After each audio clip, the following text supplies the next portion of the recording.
আসন্ন আইপিএল এর মাঠে লড়াই শুরু হওয়ার আগেই চরমে পৌঁছেছে মাঠের বাইরের উত্তাপ।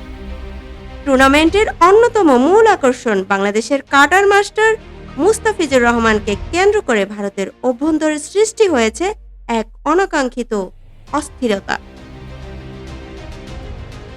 বাংলাদেশের সংখ্যালঘু হিন্দু সম্প্রদায়ের ওপর সাম্প্রতিক পরিস্থিতির প্রেক্ষাপটে ভারতের উজ্জয়নের প্রভাবশালী ধর্মীয় নেতাদের পক্ষ থেকে আসা হুমকি এখন আইপিএল কর্তৃপক্ষের জন্য বড় দুশ্চিন্তার কারণ হয়ে দাঁড়িয়েছে।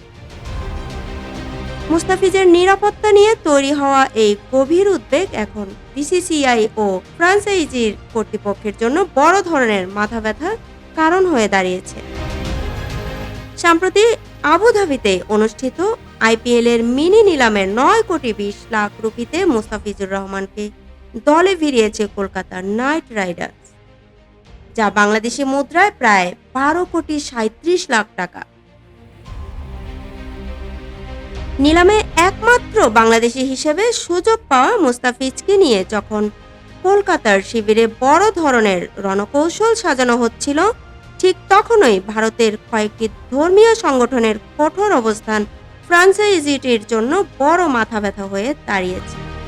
উজ্জয়নের ঋণ মুক্তেশ্বর মহাদেশ মন্দিরের প্রধান পুরোহিত মহাবীর নাথ সহ বেশ কয়েকজন ধর্মীয় ব্যক্তিত্ব প্রকাশ্যের ঘোষণা করেছেন যে মুস্তাফিজকে মাঠে নামানো হলে তারা খেলা পণ্ড করতে স্টেডিয়ামে ঢুকে পড়বেন। এমনকি পিচ ভাঙচুরের মতো চরম হুঁশিয়ারও দেয়া হয়েছে।